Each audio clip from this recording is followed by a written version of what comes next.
সুপ্রিয় দর্শক, আসসালামু আলাইকুম। সবাইকে স্বাগত জানাচ্ছি আজকের গুরুত্বপূর্ণ সংবাদে। প্রথমেই জানিয়ে দিচ্ছি সংবাদ শিরোনাম, পরে বিস্তারিত।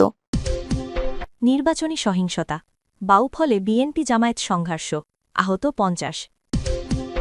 এদিকে একটি দল নির্বাচন বানচালের চেষ্টা করছেন মির্জা ফখরুল। সর্বশেষ ১২ তারিখ নির্বাচন, ১৩ তারিখ থেকে দেশ গঠনের যুদ্ধ, তারিক রহমান।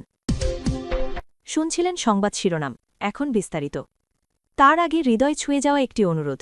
যদি হাদি নামটি আপনার বিবেককে এখনও নাড়া দেয়, যদি প্রকাশ্য দিবালোকে গুলিবিদ্ধ হওয়ার সেই মুহূর্ত আপনাকে প্রশ্ন করতে বাধ্য করে, তবে আজ একটু সময় দিন। কমেন্টে শুধু লিখুন, হাদির হত্যার বিচার চাই। আর যদি আপনি চান সত্যটা চাপা না পড়ুক, যদি চান আমরা ভয় ছাড়াই এসব খবর আপনাদের কাছে পৌঁছে দিতে পারি, তাহলে এখনই চ্যানেলটি সাবস্ক্রাইব করুন। সাবস্ক্রাইব মানে শুধু একটি বাটন চাপা নয়, এটি অন্যায়ের বিরুদ্ধে সত্যের পাশে দাঁড়ানোর অঙ্গীকার। চলুন নীরব না থেকে বিস্তারিত জেনে নিই। নির্বাচনী সহিংসতা, বাউফলে বিএনপি জামায়াত সংঘর্ষ, আহত ৫০। ত্রয়োদশ জাতীয় সংসদ নির্বাচনের প্রচারের সময় পটুয়াখালীর বাউফল উপজেলায় বিএনপি ও জামায়াত প্রার্থীর কর্মী সমর্থকদের মধ্যে দফায় দফায় সংঘর্ষে অর্ধশত আহত হয়েছেন। রোববার দুপুর ১২:৩০টার দিকে উপজেলার চন্দ্রদ্বীপ ইউনিয়নের চর মিয়াজান এলাকার ভান্ডারিয়া বাজারে এবং উপজেলা স্বাস্থ্য কমপ্লেক্স এলাকায় সংঘর্ষের ঘটনা ঘটে বলে বাউফল উপজেলা নির্বাহী কর্মকর্তা ইউএনও সালেহ আহমেদ বলেন। পরে পুলিশ গিয়ে পরিস্থিতি নিয়ন্ত্রণে আনে। তবে চর মিয়াজান এলাকায় থমথমি পরিস্থিতি বিরাজ করছে। গুরুতর আহতদের মধ্যে মোহাম্মদ জুয়েল ৩৩, মোহাম্মদ নয়ন ১৭, মোসাব্বত লিমা জাহান ২৫, মোহাম্মদ শাহজালাল ২০, মোহাম্মদ সুজন ২৬, মোহাম্মদ শহীদুল বেপারি ২৭, মোহাম্মদ হাফেজ আনিসুর রহমান ৫৫, মোহাম্মদ আমিনুল মাতুব্বর ৩৫, মোহাম্মদ নুরু মাতুব্বর ৩৫, মোহাম্মদ সাইফুল শরীফ ৩৫, মোহাম্মদ আল আমিন চৌকিদার ২৫ এবং মোহাম্মদ সোহাগ ২৭ সহ মোট ২৪ জনকে বাউফল উপজেলা স্বাস্থ্য কমপ্লেক্সে ভর্তি করা হয়েছে। এছাড়া মোহাম্মদ জামাল মৃধসহ ২ জামায়াত কর্মীকে আশঙ্কাজনক অবস্থায় বরিশাল শেরে বাংলা মেডিকেল কলেজ হাসপাতালে ভর্তি করা হয়েছে। অপর আহতের নাম জানা যায়নি। নির্বাচনে পটুয়াখালী ২ আসন থেকে বিএনপির মোহাম্মদ শহীদুল আলম তালুকদার এবং জামায়াতে ইসলামের শফিকুল ইসলাম মাসুদ প্রতিদ্বন্দ্বিতা করছেন। পুলিশ ও প্রত্যক্ষদর্শীরা জানান, দুপুরে জামায়াতের নারী কর্মীরা বাড়ি বাড়ি গিয়ে দাড়িপাল্লার প্রচার করেন। এই সময় বিএনপির কর্মীরা নারী কর্মীদের বিরুদ্ধে ভোটারদের টাকা দেওয়ার অভিযোগ তুলে তাদের বাধা দেন। খবর পেয়ে মিছিল নিয়ে জামায়াতের কর্মী সমর্থকরা ঘটনাস্থলে উপস্থিত হলে বিএনপির লোকজন তাদের উপর হামলা চালায়। এক পর্যায়ে দুই পক্ষের মধ্যে আধা ঘণ্টাব্যাপী সংঘর্ষ চলে। সেখানে সংঘর্ষে উভয় পক্ষের নারীসহ ৪০ জন আহত হয়। এদিকে জামায়াতের নেতাকর্মীদের উপর হামলার প্রতিবাদে বিকাল ৩:৩০টার দিকে জামায়াতের একটি বিক্ষোভ মিছিল বের হয়। মিছিলটি জনতা ভবনের সামনে গিয়ে ফিরে হাসপাতালের কাছে পৌঁছলে মিছিলকারীরা মোহাম্মদ শামীম নামে এক বিএনপি সমর্থককে মারধর করে। এই সময় বিএনপির কর্মীরা এগিয়ে আসলে দুই পক্ষের মধ্যে ধাওয়া পাল্টা ধাওয়া হয়। অন্তত ১০ জন আহত হয়। চর মিয়াজান এলাকার ভান্ডারিয়া বাজারে সংঘর্ষের পরে জামায়াতের কর্মী সমর্থকরা বাউফল থানার ওসি সিদ্দিকুর রহমানের বদলির দাবিতে থানার সামনে বরিশাল বাউফল সড়ক অবরোধ করে রাখে। আইন শৃঙ্খলা বাহিনীর সদস্যরা উপস্থিত হয়ে তাদেরকে সরিয়ে দেয়। রাত ৮টার দিকে বিএনপির পক্ষ নেওয়ার অভিযোগ এনে ওসির প্রত্যাহারের দাবিতে আবার থানার সামনে বিক্ষোভ করেন জামায়াত কর্মীরা। পটুয়াখালী ২ আসনের রিটার্নিং কর্মকর্তা ও ইউএনও সালেহ আহমেদ বিডিনিউজ24.com-কে বলেন, উভয় পক্ষের মধ্যে যে পরিস্থিতি হয়েছিল বর্তমানে তা শান্ত রয়েছে। আমরা আইন শৃঙ্খলা বাহিনী সঙ্গে নিয়ে পৌর এলাকাসহ এর আশেপাশের এলাকায় টহল দিয়েছি। কোথাও কোনো ঝামেলা নেই। ওসির বিরুদ্ধে পক্ষপাতমূলক আচরণের অভিযোগের বিষয়ে তিনি বলেন, এটা তদন্ত করে দেখা হবে। জামায়াত নেতাকর্মীরা কোন বিষয়ের উপর অভিযোগ করেছেন সেটা খতিয়ে দেখে পুলিশ সুপার ব্যবস্থা নেবেন। বাউফল উপজেলা জামায়াত ইসলামের সেক্রেটারি মোহাম্মদ খালিদুর রহমান সাংবাদিকদের জানান, বাউফল থানার ওসি নিরপেক্ষতা হারিয়েছেন। আমরা তার বদলির দাবিতে অনড় অবস্থায় রয়েছি। তার ইন্ধনেই জামায়াতের কর্মীরা একের পর এক হামলার শিকার হচ্ছে। তবে অভিযোগ অস্বীকার করেছেন বাউফল থানার ওসি সিদ্দিকুর রহমান। তিনি বলেন, আমি আমার অবস্থান থেকে শতভাগ নিরপেক্ষ ভূমিকা রেখে চলেছি। চন্দ্রদ্বীপসহ উপজেলার সার্বিক আইনশৃঙ্খলা পরিস্থিতি নিয়ন্ত্রণে রয়েছে। আমরা নিরপেক্ষতা বজায় রেখে কাজ করছি। এই বিষয়ে জানতে উপজেলা বিএনপির আহ্বায়ক আপেল মাহমুদ ফিরোজকে মোবাইলে ফোন দিলে তিনি অসুস্থ বলে ফোন কেটে দেন। এদিকে একটি দল নির্বাচন বানচালের চেষ্টা করছে। মির্জা ফখরুল। বিএনপি মহাসচিব মির্জা ফখরুল ইসলাম আলমগীর বলেছেন, জামায়াতে ইসলামী বাংলাদেশের কল্যাণ চায় না বলেই তারা একসময় বাংলাদেশের স্বাধীনতার বিরোধিতা করেছিল। তারা কখনও বিশ্বাসযোগ্য নয়।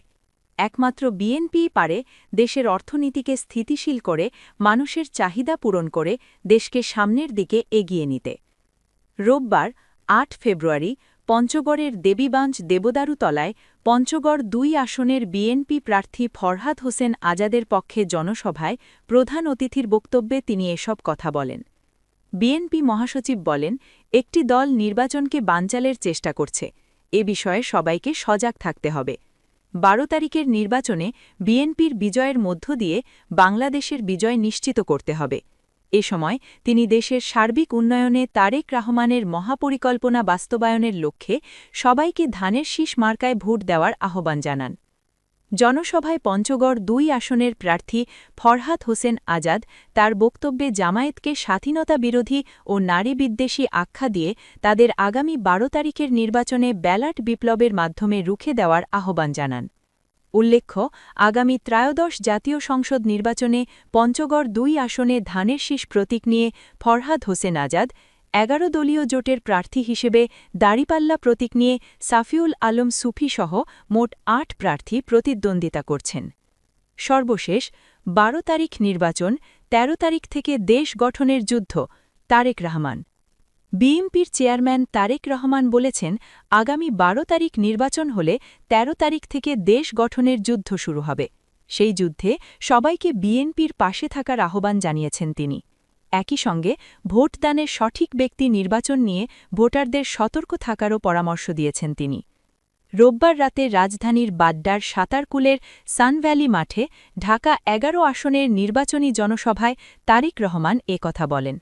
দেশ পুনর্গঠনের ডাক দিয়ে তারেক রহমান বলেন, এই দেশকে আমাদেরই পুনর্গঠন করতে হবে, যাতে এই দেশের সন্তানেরা ভবিষ্যতে সঠিক শিক্ষা পায়, এই দেশের মানুষ যাতে সঠিকভাবে বেঁচে থাকতে পারে, স্বাস্থ্যসেবা পায়, এই দেশের যুবকেরা যাতে কর্মসংস্থানের ব্যবস্থা করতে পারেন, এই দেশের মা বোনেরা যাতে স্বাবলম্বী হয়ে উঠতে পারেন। রাত ১১টার পর জনসভায় বক্তব্য দেন তারেক রহমান। এর আগে সন্ধ্যা ৬টায় কোরআন তিলাওয়াতের মাধ্যমে সমাবেশ শুরু হয়। সভায় বিএনপির প্রতিষ্ঠাতা ও সাবেক রাষ্ট্রপতি জিয়াউর রহমান ও বিএনপি চেয়ারপারসন ও সাবেক প্রধানমন্ত্রী খালেদা জিয়ার জন্য দোয়া করা হয়। বিকেল থেকেই ঢাকা ১১ আসনের স্থানীয় ভোটার ও নেতাকর্মীরা সভাস্থলে জড়ো হতে থাকেন।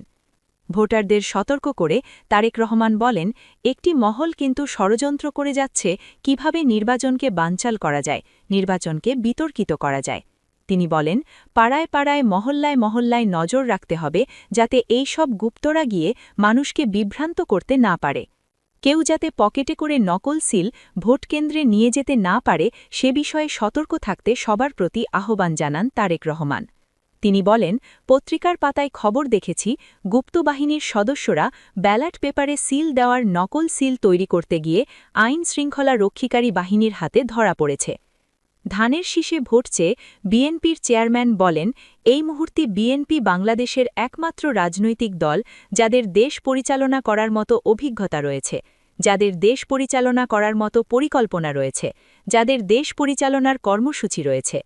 বিএনপির রাজনৈতিক শক্তির উৎস জনগণ উল্লেখ করে তারেক রহমান বলেন, কাজেই জনগণ যদি আমাদের সাথে থাকে, জনগণ যদি আমাদের সমর্থন দেয়, জনগণ যদি ধানের শীষে ভোট দেয়, ইনশাআল্লাহ আপনাদের সামনে যে সকল প্রতিশ্রুতি আমরা রেখেছি পর্যায়ক্রমিকভাবে আমরা সকল প্রতিশ্রুতি বাস্তবায়ন করব।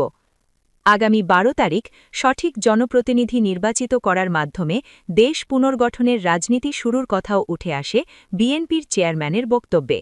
তারেক রহমান বলেন, ভোট কেন্দ্রে আপনারা যাবেন, দেশের আইন অনুযায়ী ভোট দেবেন, কিন্তু ভোট দিয়ে চলে এলে হবে না, হিসাব নিকাশ বুঝে নেবেন।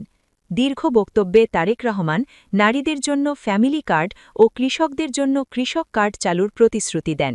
এছাড়া কারিগরি ও তথ্য প্রযুক্তি প্রশিক্ষণের মাধ্যমে কর্মসংস্থান সৃষ্টি, ঘরে বসে প্রাথমিক চিকিৎসা এবং মসজিদের ইমাম মুয়াজ্জিনদের জন্য সম্মানজনক ভাতার ব্যবস্থা করার কথা পুনরাবৃত্ত করেন। তারেক রহমানের বক্তব্যে উঠে আসে দেশের আইন শৃঙ্খলা পরিস্থিতির বিষয়টিও। তিনি বলেন, সরকার গঠনের প্রথম দায়িত্ব হবে মানুষের নিরাপত্তা নিশ্চিত করা। এমন পরিবেশ তৈরি করা হবে যাতে দিন রাত যে কোনো সময় মানুষ নির্বিঘ্নে চলাচল করতে পারে। বিগত ১৬ বছরের শাসনকালে অনুষ্ঠিত নির্বাচন নিয়ে তারেক রহমান বলেন, এ সময় দেশে প্রকৃত অর্থে মানুষ ভোট দিতে পারেনি। নির্বাচনের নামে নাটক হয়েছে। সমাবেশে ঢাকা ১১ আসনের প্রার্থী এম এ কাইয়ুমকে ভোট দেওয়ার আহ্বান জানান তারেক রহমান। এম এ কাইয়ুমের সভাপতিত্বে জনসভায় জুলাই গণ-অভ্যুত্থানের শহীদ পরিবারের সদস্য ও বিএনপির কেন্দ্রীয় নেতারা বক্তব্য দেন। রোববার এর আগে তারেক রহমান রাজধানীর ইসিবি চত্বর, পল্লবী, মিরপুর, সেনপাড়া ও শ্যামলী ক্লাব মাঠে আয়োজিত পৃথক জনসভায় বক্তব্য দেন।